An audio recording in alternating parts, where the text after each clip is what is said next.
Bismillahirrahmanirrahim. Assalamualaikum warahmatullahi wabarakatuh. Alhamdulillahirabbil alamin wassalatu wassalamu ala asyrafil mursalin sayyidina wa maulana Muhammadin wa ala alihi at-tayyibin wa ashabihi al-ghurril mayamin wa man tabi'ahum bi ihsanin ila yaumiddin. Ashhadu an la ilaha illallah wahdahu la syarikalah waliyus salihin wa khaliqal khalqi ajma'in wa ashhadu anna Muhammadan abduhu wa rasuluhu as-sadiqul amin. Allahumma bika asbahna wa bika amsayna wa bika nahya wa bika namut wa ilayka an-nusyur. Asbahna ala fitratil islam wa kalimatil ikhlas wa ala dini nabiyyina Muhammad sallallahu alaihi wasallam wa millati abina Ibrahim hanifan musliman wa ma kana minal musyrikin. Allahumma inna nas'aluka ilman nafi'a wa rizqan tayyiba wa amalan mutaqabbala. Amma ba'd. Ikhwatal iman rahimakumullah, kaum muslimin dan muslimat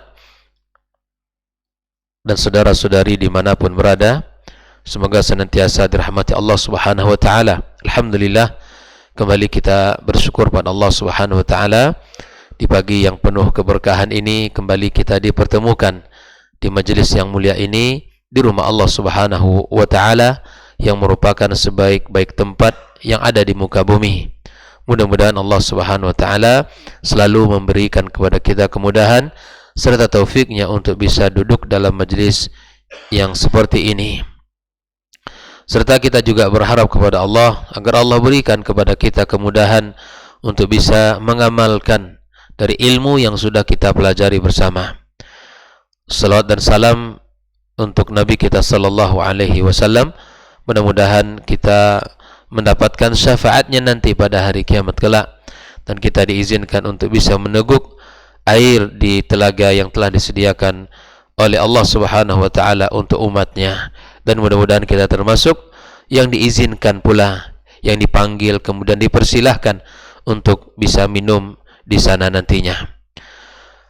Kembali kita bersama kitab Ad-Durus Al-Muhimmah Li'amatil Ummah karya Syekh bin Baz rahimallahu ta'ala, sampai pada Ad-Dars Ats-Tsamin Asyar, pelajaran yang ke-18 ya, tentang tajhizul mayyit wassalatu alaihi.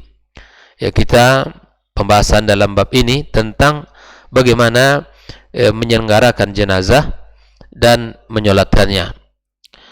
Wa ilaika tafsil dzalik. Di sini Syekh bin Baz rahimallahu taala menjelaskan dalam bab ini atau pembahasan ini, nadharan li jahl katsir minan nas fi ahkami tajhizil mayyit was salat alaih.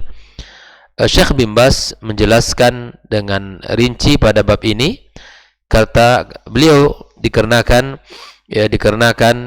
banyaknya orang lalai, banyaknya orang tidak tahu tentang bab ini, sehingga beliau ingin memberikan penjelasan secara rinci dan mendetail tentang pembahasan bagaimana seseorang yang sudah meninggal dunia diselenggarakan, dimandikan, kemudian sampai disalatkan dan dikuburkan.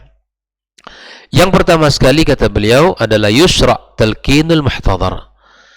Disyariatkan untuk mentalkin orang yang sudah ada padanya tanda-tanda kematian. Di saat orang yang mengalami atau mendekati kematian, maka orang yang ada di sekitarnya untuk mentalkinkan dia. Hal ini berdasarkan hadis Nabi kita sallallahu alaihi wasallam, lakinu mautakum la ilaha illallah. Talkinkanlah mautakum. Mautakum di sini adalah orang yang hampir meninggal atau saat orang menghadapi sakaratil maut. Itu namanya mautakum di sini. Ya. Bukan orang yang sudah meninggal dunia lalu ditalkinkan. Ya. Orang yang menghadapi kematian, tanda-tanda kematian, maka kemudian dia ditalkinkan. Kenapa? Karena dalam sebuah hadis Nabi kita sallallahu alaihi wasallam, ya, bahwa orang yang ucapan terakhir dari kehidupan ini la ilaha illallah, insyaallah masuk surga. Sebagaimana dalam riwayat Ibnu Hibban, lakinu mautakum la ilaha illallah, ia talkinkan orang yang sedang menghadapi kematian, sakaratul maut, la ilaha illallah, man kana akhiru kalamihi la ilaha illallah indal mauti dakhala al jannah yawman min ad-dahr wa in asabahu qabla dhalika ma asabah. Bahwa orang yang ucapan terakhirnya di dunia ini la ilaha illallah, maka insyaallah dia akan masuk surga apapun yang terjadi sebelumnya yang menimpa dia. Tapi kemudian apabila dia menutup kehidupannya di dunia ini dengan la ilaha illallah, la ilaha illallah, maka kemudian akan diberikan janji oleh Nabi kita sallallahu alaihi wasallam dengan masuk surga. Kemudian dalam riwayat yang lain Abu Dawud, Al-Hakim dari Mu'adz ibn Jabal radhiyallahu ta'ala an, Nabi sallallahu alaihi wasallam bersabda, man kana akhiru kalamihi la ilaha illallah dakhalal jannah. Inilah menjadi dasar bagi kita bersama untuk mentalkinkan orang yang menghadapi kematian. Menghadapi kematian, ditalkinkan, diajarkan la ilaha illallah. Ya. Dan hal ini tentu pelan-pelan. Karena saat itu, di saat seseorang yang menghadapi kematian, maka syaitan pun datang untuk memalingkan dia. Maka kita, adab bagi kita yang sedang hadir di tengah-tengah yang menghadapi kematian, maka tidak ada ucapan yang kita ucapkan di situ kecuali yang baik-baik. Ketika kita hadir di tengah-tengah ya, orang yang sedang menghadapi kematian, maka tidak ada yang diucapkan kecuali yang baik-baik. Ucapkan insyaallah dia termasuk orang saleh, agar Allah ampunkan dosa-dosanya, dia rajin dalam ibadah, semoga Allah terima ibadah. Begitu. Kenapa demikian? Karena Nabi sallallahu alaihi wasallam mengatakan, ya, fa innal malaikata yu'minuna ala ma taqulun. Malaikat akan mengaminkan apa yang kalian ucapkan. Dan jangan disebutkan sesuatu yang tidak baik di hadapan orang yang sedang menghadapi kematian. Katakan sesuatu yang baik.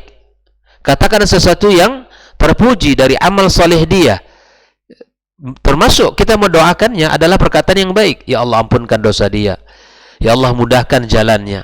Ya Allah, jadikan hambamu yang saleh, tinggikan derajatnya. Kita doakan. Karena doa kita diaminkan oleh malaikat Allah Subhanahu wa taala.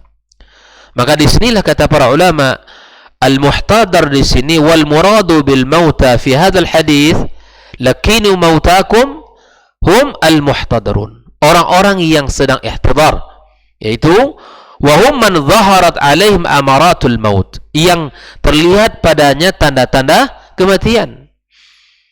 Jadi orang yang sebelum meninggal ada tanda-tanda kematian, di saat itulah kita akan mentalkinkan dengan kalimat la ilaha illallah. Bukan yang sudah meninggal dunia, yang sudah dikuburkan, ditalkinkan, ya kan? Tapi di sini maksudnya adalah orang yang sedang menghadapi kematian, ya, di saat-saat tanda kematian itu hadir, maka kita berusaha berharap kepada Allah agar kalimat yang terakhir diucapkan oleh si fulan, ya, maka kita mentalkinkan dia la ilaha illallah.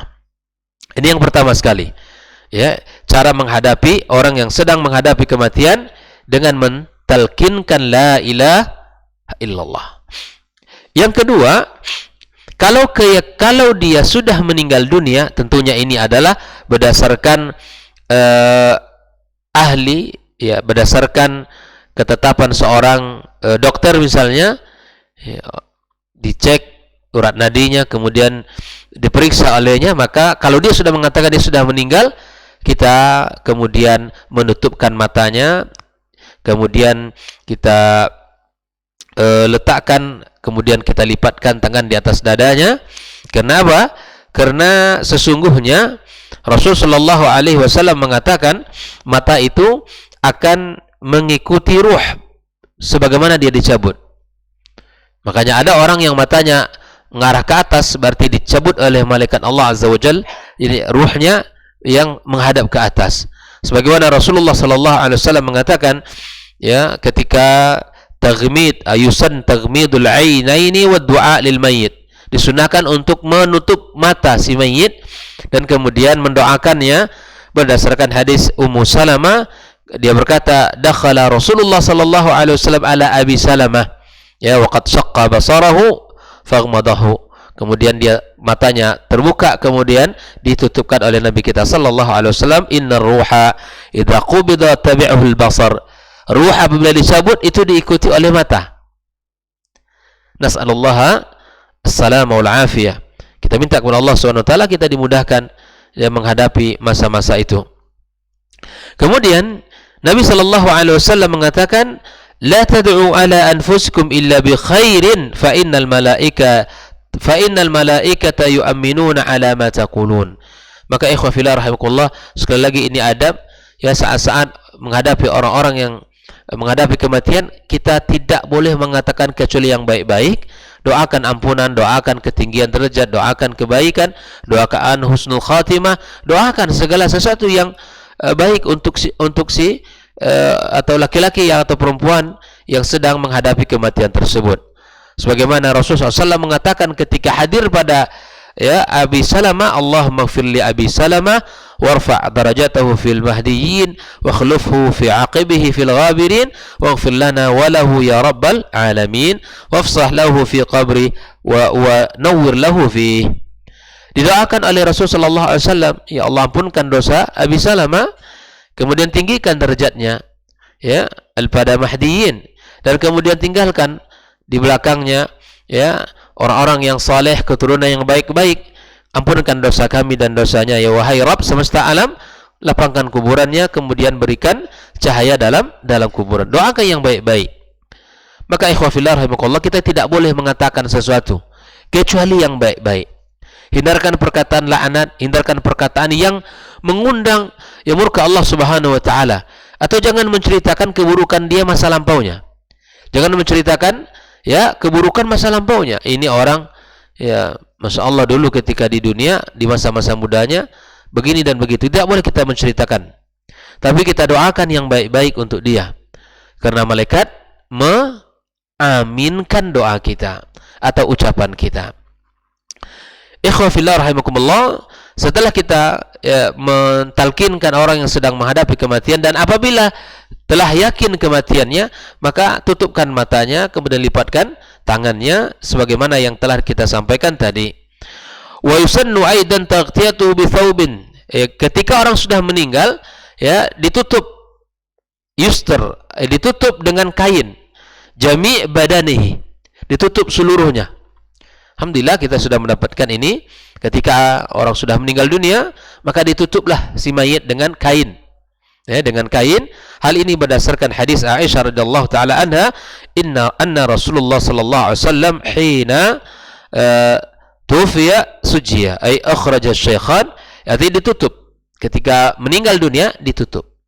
Dan itu disunahkan bagi siapapun ya, maka untuk ditutup dengan pakaian, dengan kain yang bisa menutup seluruh tubuhnya. Kemudian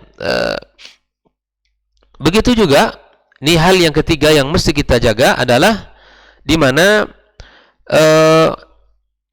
yajib taghsilul mayyit al-muslim. Maka seseorang di dalam Islam apabila telah meninggal dunia, maka kita mandikan. Ya, kita mandikan. Berkaitan dengan memandikan ini, hal ini adalah kita mandikan dengan ya dengan air yang bersih, dengan air yang wangi ya. Sebagaimana Nabi mengatakan, ighsiluhu bima'in wasidr ya.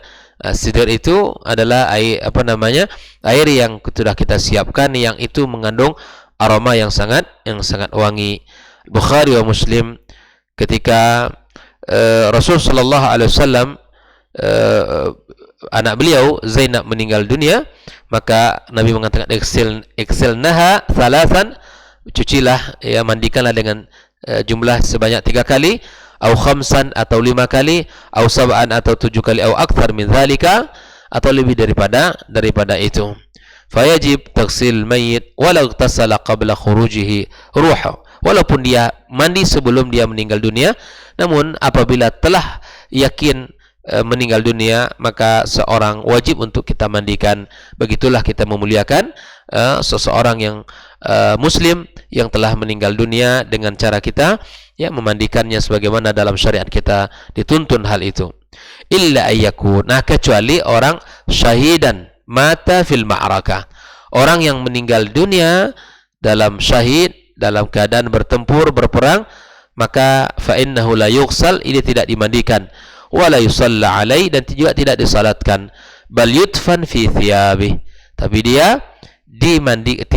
dia dikuburkan dengan pakaian yang berlumur darah tersebut, ya, dengan pakaian yang berlumur darah tersebut, ya, li'anna an-nabiy sallallahu alaihi wasallam lam yughsal qatla Uhud wa lam yusalli alaihim, bahwa Nabi tidak memandikan para syuhada Uhud, lebih kurang 70 orang, dan juga tidak disalatkan oleh Nabi kita SAW, langsung dikuburkan.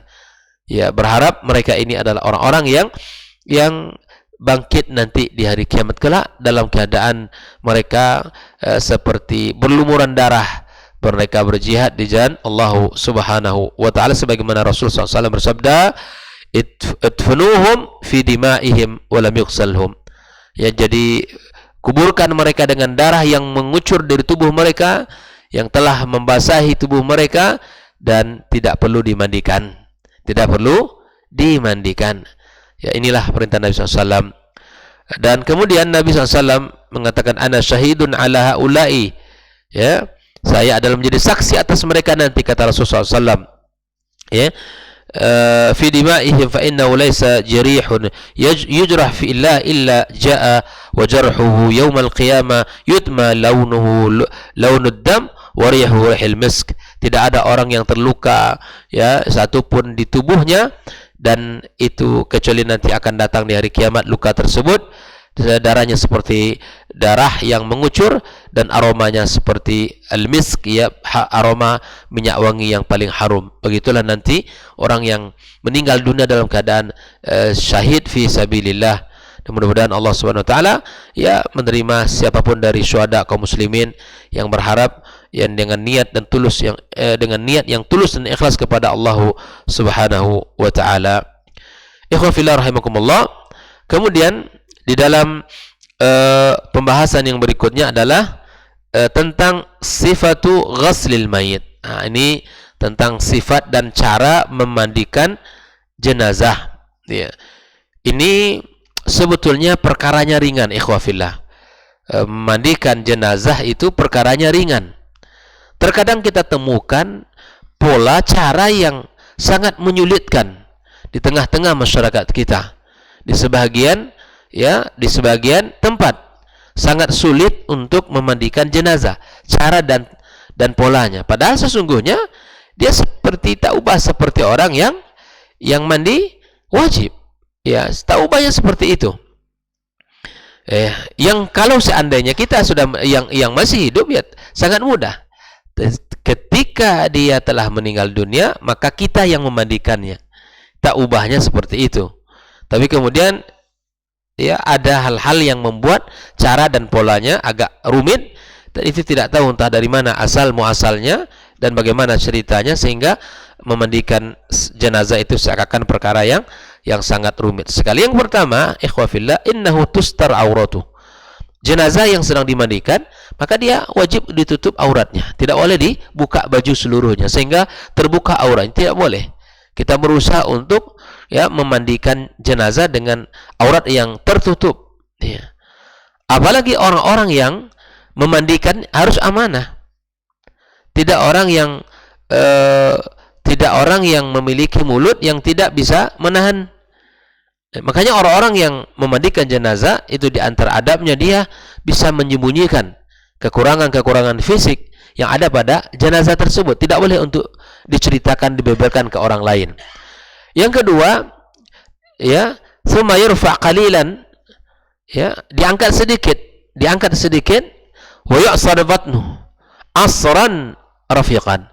Kemudian diangkat sedikit, lalu perutnya apa? Lalu perutnya ditekan, pelan-pelan agar mengeluarkan kotoran, mengeluarkan kotoran yang ada dalam perutnya pelan-pelan.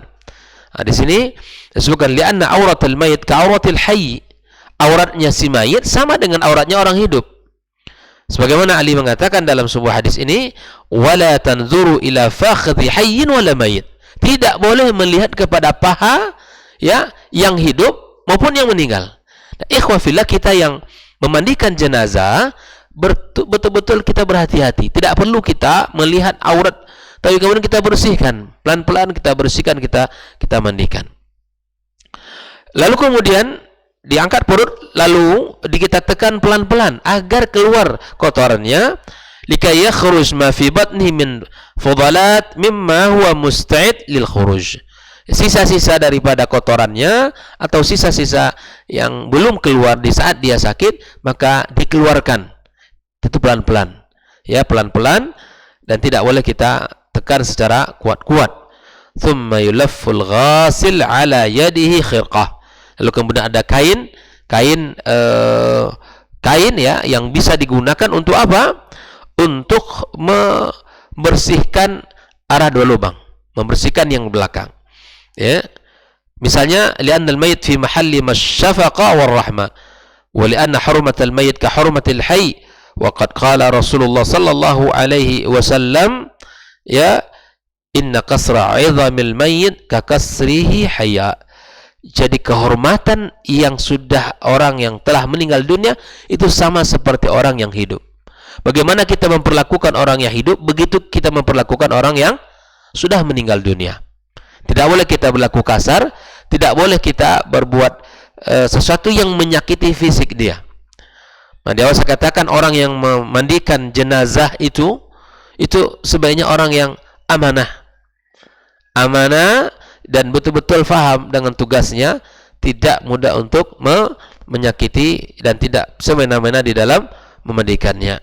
Lalu ikhwah fillah rahimakumullah, diambil kain ya, dan kemudian li'alla yamus auratul mayyit li'anna an-nazar muharram fa kaifa bimassiha. Kita ambil kain, atau dalam bahasa kita apa? Sarung tangan gitu ya, kita bersihkan, atau sesuatu yang bisa mengalasi tangan kita, dan itu juga dianjurkan ya untuk pertama menjaga tidak boleh menyentuh aurat si mayit secara langsung, atau untuk menjaga kebersihan kita sendiri orang yang memandikan jenazah tersebut ya. Melihatnya saja tidak dibolehkan, apalagi kita menyentuhnya langsung. Ikhwah fillah rahimakumullah. Nah, au nahwaha fayunjihi biha, kemudian bersihkan minal istinja, membersihkan kemaluannya, dan membersihkan anusnya, dan membersihkan semuanya. Ini secara umum ya. Kita lepaskan bajunya, kemudian kita tutup auratnya, kemudian kita bersihkan ya kotoran-kotoran yang masih ada ya, kemudian kita keluarkan sisa-sisa kotoran yang ada dalam perutnya. Kemudian setelah itu, sebagaimana kita mandi wajib ya, kita sudah bersihkan tangan kita, kemudian kita bersihkan kemaluan kita, lalu kemudian ya thumma yuwaddi'uhu wudu' as-shalah, ya kemudian kita wudu'kan si mayit, seperti mana wudu'nya orang mau salat gitu ya. Hal ini berdasarkan dari apa yang diriwayatkan Ummu Atiyah, di mana Rasulullah SAW ya ketika berkata ketika memandikan anaknya ya, ibda'ani bima yaminihima wa mawadi'il wudu'i minha, mulailah dengan hal yang kanan dan kemudian tempat-tempat yang mana kita berwudu. Artinya wudukan dia ya, dimulai dari awal, bersihkan di mulutnya, kemudian wudukan seperti mana kita berwudu ketika kita hidup ya. Fayabda biwadi'il wudu' fil ghaslatil muttasila bil wudu' wa bil mayamin fil ghasalat allati la wudu'a fiha. Wastatna al ulama fil wudu' adam al matmadah wal istinshaq. Nah, si mayit tidak kita matmadahkan, istinsyaqkan, enggak mungkin, sudah meninggal dunia. Karena matmadah itu akan ada berkumur-kumur kan, dan dia tidak bisa. Dan tentu juga hanya kita bersihkan saja mulutnya, kemudian hidungnya ya, li'annahu la yu'man ayasil ma'il al-jawf. Ya, karena kalau itu kita lakukan, maka masuk air ke dalam perutnya, kemudian itu akan keluar dan seterusnya. Nah, ikhwan fillah, cukup kita bersihkan dari sisi mulutnya dan kita bersihkan hidungnya. Kemudian setelah itu, ya, thumma yughsal ra'sahu wa lihyatahu bima'in wa sidr. Kita bersihkan, kita cuci kepalanya, kemudian lihyanya dengan ma' sidr. Setelah kita wudukan tadi, ya. Au nahwahu thumma yughsal shaqqahu al-ayman thumma al-aysar thumma yughsal kadzalika marratan tsaniyah wa tsalitsa. Setelah kita wudukan, kita mandikan dari sisi kanan, kemudian sisi kiri, kemudian kita mandikan 2 kali sampai 3 kali. Dimandikan. Ya, gitu kan? Kemudian kita cuci, kita bersihkan pada setiap kali, ya, tangannya, kemudian perutnya. Jika ada yang masih keluar dari perutnya, maka kita cuci kembali, kita bersihkan lagi, kemudian kita sumbat, ya, dan setelah itu semua kita bersihkan, ya. Jika seandainya perutnya itu, misal ada orang yang masya Allah, ya, terus mengalir dari perutnya terus tak putus-putus, ini perlu kita lakukan sesuatu, ya, dan agar tidak keluar lagi, ya. Au biwasail tib al-haditha, ya, seperti apa alat-alat kedokteran yang modern hari ini yang bisa menutupi dan kemudian bisa untuk bisa untuk supaya tidak keluar lagi yang keluar dari tubuhnya itu. Terbayang, ya, sesungguhnya seperti orang mandi janabah. Ya, kita bersihkan terlebih dahulu kotorannya, buka bajunya, bersihkan apa yang mesti dibersihkan, ya, kemudian lalu kita wudukan dia. Setelah itu kita mandikan 2 kali atau 3 kali. Kemudian wa yu'idu du'ahu wa illam yunqa bi thalathin zida ila 5 atau ila 7. Kemudian kita ulangi wudunya walaupun, ya, dengan 3 atau sampai 5 atau sampai 7. Ya, kemudian hal ini seperti apa yang dilakukan oleh Nabi kita sallallahu alaihi wasallam. Kemudian lalu setelah itu kita tutup dengan kain, kemudian kita bersihkan, kemudian kita letakkan kemudian di tempat yang sudah disediakan, dan setelah itu diberikan kain yang sudah kita gunting. InsyaAllah akan kita bahas pada pembahasan berikutnya. Ikhwafillah, pada intinya tidak ubah seperti orang yang memandikan, seperti orang yang mandi janabah. Nah, memang ada beberapa mandi 9 dan seterusnya. Wallahu ta'ala alam, itu juga perkara-perkara yang perlu kita baca ulang, ya, seperti apa dan bagaimana. Apakah ada tuntunannya, itu tidak kita temukan, ya. Ya, prinsipnya mudah sekali, dan kemudian orang-orang yang memandikan harus mengilmui dulu sebelum ikut memandikan jenazah. InsyaAllah kita lanjutkan pembahasan ini dan akan kita jelaskan pada pertemuan berikutnya.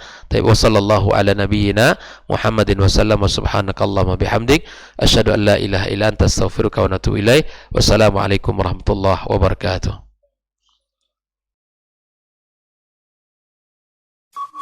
Dr. Dasman Yaya Ma'ali LCMA Hafizahullah, Dr. Helmi Basri LCMA Hafizahullah, Dr. Hidayatullah Ismail LCMA Hafizahullah.